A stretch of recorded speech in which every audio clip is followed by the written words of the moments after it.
Daniel chapter 10, 11, and 12 all go together. This is all one vision. We're only going to cover one chapter tonight. In the 3rd year of Cyrus, king of Persia. Remember, he's bouncing back and forth in the time.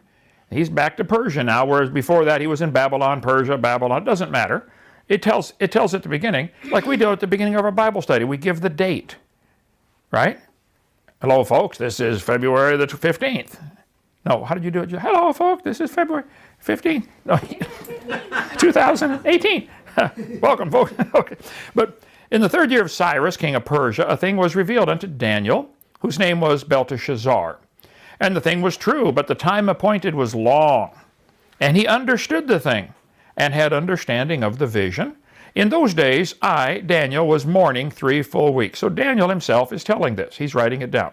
I ate no pleasant bread, neither came flesh nor wine into my mouth, neither did I anoint myself at all, till 3 whole weeks were fulfilled. What he's doing, he's keeping his body under subjection. That's what fasting is about, or anything, or praying on your knees for a while. That doesn't get you any brownie points with God, but it does help you make you are master of your flesh. You know, most people, their flesh is the master of them. Their flesh says, I got to have this right now, and so they go get that right now, whatever that might be, okay? Some lust of the flesh. And not all lusts of the flesh are bad, but you know, when I drive a car, today we're pulling that load of lumber back, and they had loaded it too heavy on the front of the trailer, which pushed the trailer hitch almost down to the ground. You thought you did that. We told Julie, sitting in the back seat with Nick, we'd come to a bump. I said, Julie, lift your feet up. And she lifted her feet up, you know, thinking that was causing it to drag. Okay. Anyway, but because of that back end pushing down, the front end was way up, and it was like kind of hurting it down the road, you know, instead of driving it. I didn't feel like I was in complete control of the van. When I'm driving a vehicle, I want to have control of the vehicle. You know, everybody does. That's common sense. I don't want the vehicle to drive me. I want to drive it, right? But many people, their flesh drives them. A body this is something you live in, okay? This is not the real Kent Hovind. This is just the body I happen to have. There's a whole person inside. Same with you. But so many people, their flesh drives them rather than them being in control of the flesh. So Daniel he didn't allow himself to eat any fancy foods. He probably had just maybe peanut butter sandwiches or something for 3 weeks straight, or whatever it was, okay? He's going to get control. He's going to let my flesh know, no flesh, you don't get that. And I think that's good to do once in a while. Just tell your body no. Like at least once a day, you should refuse to have butter pecan ice cream, okay?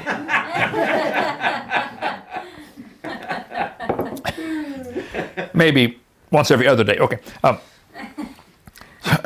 Forget it, never mind. Erase all that, okay?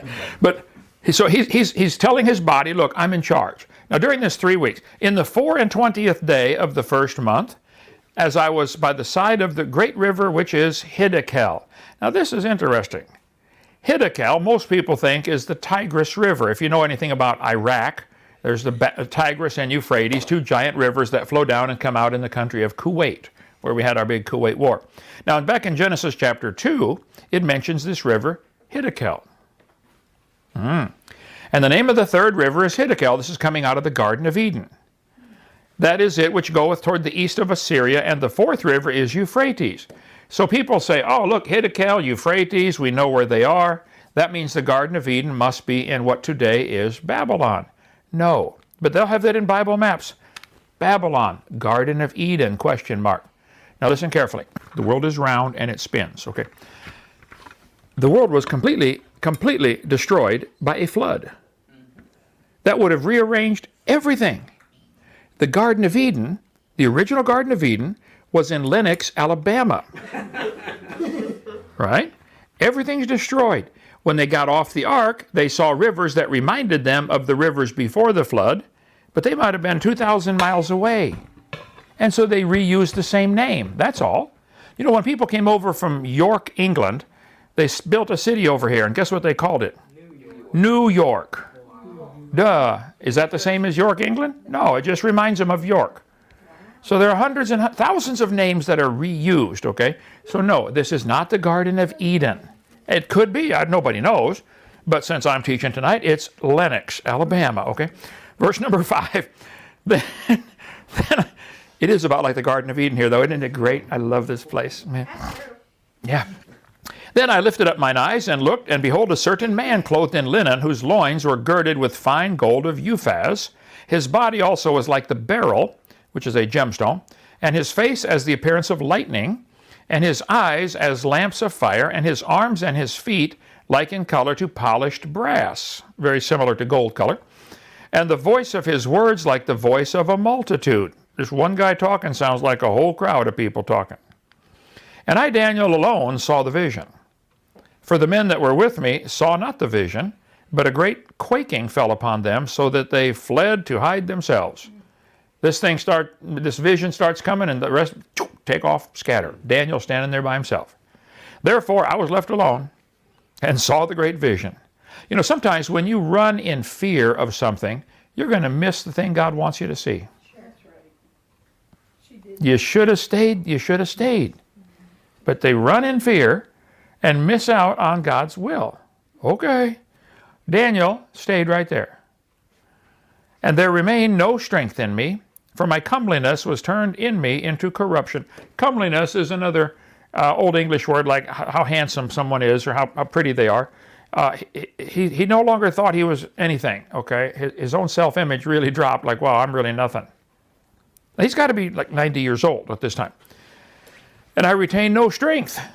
You ever had something happen, you just get weak in the knees and you just want to collapse and fall down? Mm-hmm. Heights. Huh? Heights do that. Heights do that? Yeah, you get sea legs. Sea legs, up, yeah, real tall, yeah. Yet heard I the voice of his words, and when I heard the voice of his words, then was I in a deep sleep on my face. People do that when they hear the voice of some preachers in church. And my face toward the ground. Some people, their life verse, Daniel 10:9. Okay. And behold, an hand touched me, which set me upon my knees and upon the palms of my hands. And he said unto me, O Daniel, a man greatly beloved. Boy, I want God to say that about Ken Hovind. Now, the atheists are probably never going to like me, but I want God to say, son, I'm proud of you. You're doing a good job. Everybody, that ought to be everybody's goal. Yeah. What do they, when they're up there talking in heaven about you, what are they saying? I never thought of that. Wow. Oh, Daniel, a man greatly beloved. Understand the words that I speak unto thee, and stand upright, for unto thee am I now sent. He's trying for 3 weeks. He's praying and fasting, and God says, oh, I'm gonna send this guy an answer. And sometimes you got to fast or pray or just get alone or get away from all the trinkets and toys of this world and just get up on the sand dune and talk to God for 3 weeks. He said, stand upright. I'm sent. I came to answer your question, bud. And when he had spoken this word unto me, I stood trembling. Then said he unto me, fear not, Daniel. It's cool. I think it's over 300 times. Somebody said in that movie, Facing the Giants, that there's 365 times in the Bible where it says fear not. I've never counted them, so I don't know that that's true. Huh? You don't want all of them applying to you, though. Right, they don't want they don't all apply. That phrase may be there 300, but there are quite a few times in the Bible where the angel would appear to somebody and say, "Fear not." So here in Daniel chapter 10, first thing he said is, "Hey, Daniel, fear not. Don't be afraid. For from the first day that thou didst set thine heart to understand and chasten thyself before thy God, thy words were heard, and I am come for thy words." When you pray, God will answer. The answer will either be yes, no, or later. Genesis 15. After these things, the word of the Lord came unto Abraham in a vision, saying, fear not. All through the Bible, the angel of the Lord said to Hagar, Hagar, fear not.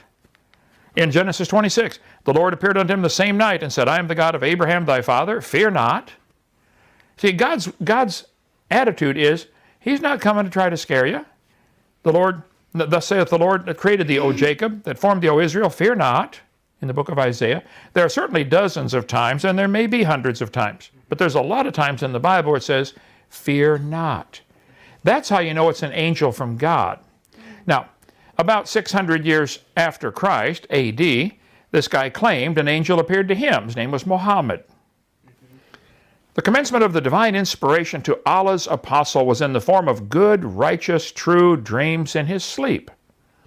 He never had a dream, but that it came true like bright daylight. He used to go in seclusion, the cave of Hira, where he used to worship Allah alone continuously for many days and nights. He used to take with him the journey food for that stay, and then come back to his wife, Kaja, or whatever her name was. By the way, she was, if I understand it from the book The Prophet, who's reading that one? She was a Catholic nun that they called out of the nunnery to go marry this guy. She was 40, he was 25, for the purpose of getting the Nation of Islam started. Wow. Started by the Catholic Church. You have that book here, The Prophet? It's that comic book one. I have it here somewhere. No. Yeah. Yeah, we were reading it. Could go get one. It's the mag. It's Anyway, we sell it on our Put book. it there on your chair. Yeah, it's here somewhere, but okay. I'm wired in here. I can't move too far. Anyway, so after she died, he went crazy and had dozens and dozens of wives. But as long as she was the wife, she didn't let him marry anybody else. So when he's 53, he gets married to a whole bunch more, including a 6-year-old. Whoa. Yeah, okay. Anyway. But he'll say, oh, I didn't consummate the marriage till she was 9. Oh, thank you so very much. Okay. To take his food likewise, again, for another period to stay, till suddenly the truth descended upon him while he was in the cave of Hira. This is from their literature. This is what they teach about how Muhammad got his dreams, which is where the Quran comes from, sitting right there on the shelf, okay? The angel came to him in it and asked him to read. The prophet replied, I do not know how to read. The prophet added, the angel caught me forcefully and pressed me so hard that I could not bear it anymore. All through the visions, the angels are choking him or grabbing him or slamming him around. Wow. It's all based on fear. And their whole religion today is based on fear, isn't it? Yes, Don't they call them terrorists? Yes. They use terror to get the job accomplished. Wow. We're going to get you to convert to our religion or we're going to kill you. Or we're going to kill the husband and sell the women and children as sex slaves. It's all based on fear. I don't want a religion like that. Christianity's not based on fear. Fear not. Anyway, so he said unto me, fear not, Daniel. For from the first day that thou didst set thine heart, God sent me to answer your prayer. Okay, verse number 13. But the prince of the kingdom of Persia withstood me 21 days. Now this is fascinating. This is something we don't ever see at all. But there is a spiritual war going right around us right now. Yes, there is. All we see is the physical world. But not only did Persia have a king, they also had a demon appointed to that kingdom to try to make sure they were evil. Yeah. And so when one of God's angels, like Gabriel, comes down, there's a spiritual war between the prince of Persia, the demonic force behind Persia, and one of God's angels. And they fought for 21 days. Here Daniel's praying, Lord, would you answer my prayer and help me understand? And right away, Gabriel is sent, but he's got to fight the stupid prince of Persia for 21 days just to get there to answer Daniel's prayer. Wow. You may be praying for something and God's already sent the answer, but there's a spiritual war going on that you can't see, and they're trying to get to you to answer your prayer, but they've got problems like we do. Okay, there's a war going on in the heavens. But lo, Michael, one of the chief princes, came to help me, and I remained there with the kings of Persia. So here we are, Michael and Gabriel, 2 angels, fighting with the prince of Persia for 21 days just to try to get there to answer Daniel's prayer. I love that. God wants to help you. He wants to guide you. And sometimes you pray and say, God, give me wisdom, guide me, lead me. And he sent the answer, but it may take a few weeks because they're busy too. Now I am come to make thee understand what shall befall thy people in the latter days. For yet the vision is for many days. And again, there are 2 theories about this. This vision he's about to see is for the Roman Empire or the time of Christ, and many people think it was all fulfilled then, or it's coming up soon now. I think it's probably both, had a dual fulfillment. I think most of what he's about to see in Daniel chapter 10, 11, and 12 is still yet to come. Now, the preterist view, and many Presbyterians are preterist, will say, oh, no, it's all been fulfilled. It's all over with. There's no more prophecies of the future. I strongly disagree, okay? I think it's still coming. Verse number 15. And when he had spoken such words unto me, I set my face toward the ground and became dumb. I've seen lots of atheists do that. They're looking around for rocks and fossils. Oh, wow. Grandpa. Oh. And they become dumb. This means you can't talk. It's a different kind of dumb, okay? And behold, one like the similitude of the sons of men touched my lips. Then I opened my mouth and spake and said unto him that stood before me, O my Lord, by the visions my sorrows are turned upon me, and I have retained no strength. For how can the servant of this my Lord talk with this my Lord? For as for me, straightway there remain no strength in me, neither is there breath left in me. He finally is getting the angel arrives to answer his prayer, and he's just, wow, weak in the knees. He's just, he can't even breathe. Then came there again and touched me, one like the appearance of a man, and he strengthened me. See, when God comes and touches you, it's fear not, and he will give you strength. When the demons come, it's shake you and grab you and choke you and make you weak. And that's a completely opposite religion from what we have. Completely opposite. And he said, O man greatly beloved, fear not. There it is again. Second time in this chapter. Peace be unto thee. Be strong. Yea, be strong. And when he had spoken unto me, I was strengthened, and said, Let my Lord speak, for thou hast strengthened me. And he said, Knowest thou wherefore I came unto thee? Hey, Daniel, do you know why I came? And now will I return to fight with the prince of Persia. I got to go back to my spiritual battle. And when I am gone forth, lo, the prince of Grecia shall come. But I will show thee that which is noted in the scripture of truth. And there is none that holdeth with me in these things but Michael your prince. End of the chapter. Now, for the next two chapters, he's going to tell what he saw. But he was praying and asking God for 3 weeks. And finally, the angel came and said, Look, we've been busy fighting the stupid prince of Persia. I'm here to answer your prayer. I want you to understand. I want you to be strong. I want you to not fear. Let me show you what's going to happen. And in the next 2 chapters, he shows him things about the future, which I think have not happened yet, but are probably going to start real soon. We shall see.